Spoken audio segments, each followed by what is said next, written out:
With new releases dropping every week, it can be a burden on your wallet to take a chance on something new. I'm Chris from Genuine Chill, and today I'm here to help you answer the question, should you buy Fire Emblem Three Houses? If you're new to the series, Fire Emblem is a roll-time strategy game where in this installment you will take control of Byleth, a mercenary turned professor at the Officers Academy. Three houses will make you decide what house you want to be part of, the Golden Deer, the Black Eagles, and the Blue Lions. Each led by a young leader you are responsible for teaching.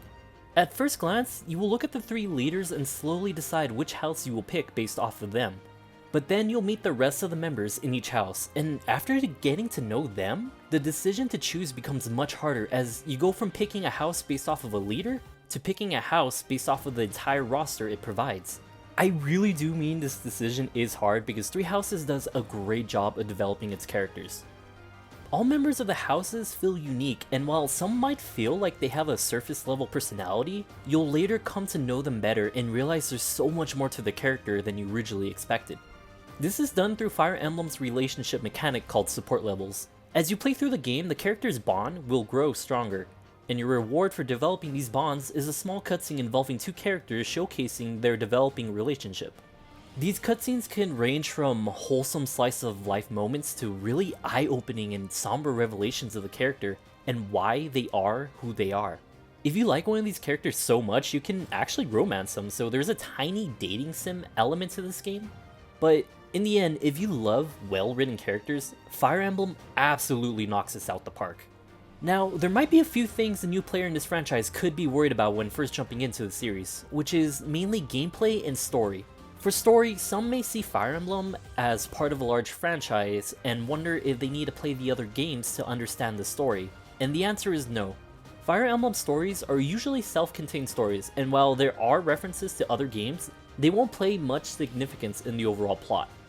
As for gameplay, roll-time strategy like Fire Emblem can be intimidating to new players, but Fire Emblem has always been very accessible when it comes to difficulty. The game has options to cater to new players of the genre to help relieve the difficulty and ease them into the game. However, if you want a challenge, Fire Emblem offers that as well, with Classic Mode being available, which adds permadeath to the game, where characters who die on the battlefield will stay dead, and trust me, with how attached you can get to these characters, you don't want that to happen. When it comes to combat, Fire Emblem does an excellent job of explaining its mechanics, and the pacing does an even better job of adding new challenges to the fights as you progress. Some fights will have a decent ramp in difficulty, but never did it feel like a mission is too challenging for the level you are at. Because of these challenges and ramps in difficulty, combat feels engaging as you form your squad and find ways to use the map to your advantage to fight off your enemies. Each character comes with their own unique set of strengths and weaknesses. Some will be in the front lines taking on enemies in sword fights, while others will stay behind to fight enemies off with ranged attacks, or heal your party with magic. Learning each character's potential and how to use it to your advantage adds depth to the combat of the game and replayability, as each house offers different members for you to learn on additional playthroughs. New to the series is Exploration Mode, where, as mentioned earlier, you are a professor at an academy, and through Exploration Mode, you can walk around campus and take part of the daily school life. Characters will be hanging out with one another, and some will even have quests for you to do. Do these quests and you can raise your professor level, which grants access to action points. Action points are spent by doing certain activities in Exploration Mode, ranging from sharing a meal with your students to having the other members of your faculty staff train you to improve your skills. Over time, this may feel routine to you, but there's always something going on around campus, and getting to interact with your favorite characters never loses its charm. However, you won't always get the chance to explore. You are given a calendar at the start of each month with new events being labeled for you, and while you will only be able to make choices on specific days. Some days you may send your squad out to battle bandits to level up their fighting experience, and other days you may attend seminars to boost the stats of large groups of students. The choices you make will matter each month, as there is a mission on the last day of each month you must complete to advance the story. As a professor, you will have to juggle managing your own stats along with your students.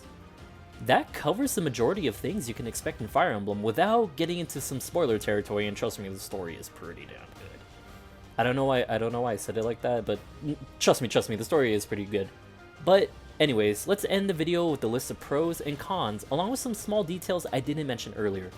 For the pros, Fire Emblem Three Houses is a great installment for new players to jump in and enjoy the franchise, along with offering veterans of the series the gameplay elements that they love, with some new additions to shake up the foundation. The game is accessible in its difficulty.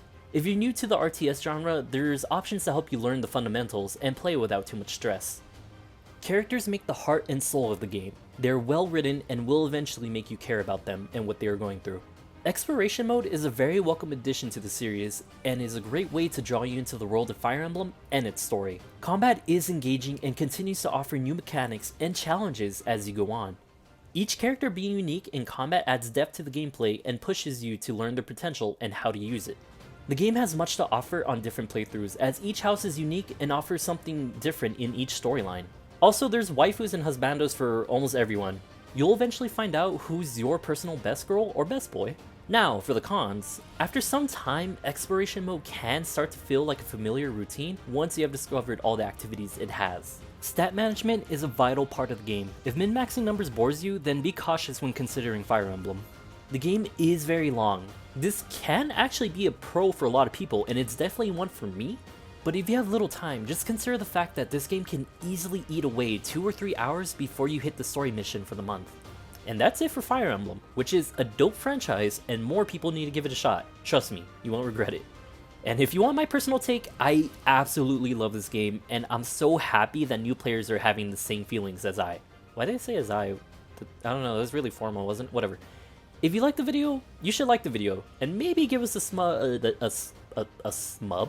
What is a smub? Anyways, a sub, because we're a small-ass YouTube channel, and your support means the world to us. While you're at it, leave a comment and let me know who's your favorite character in the game so far. Personally, Bernadetta is best girl for me, but oh my god, the competition is fierce throughout the game. Anyways, I'm Chris from Genuine Chill, and thank you for watching.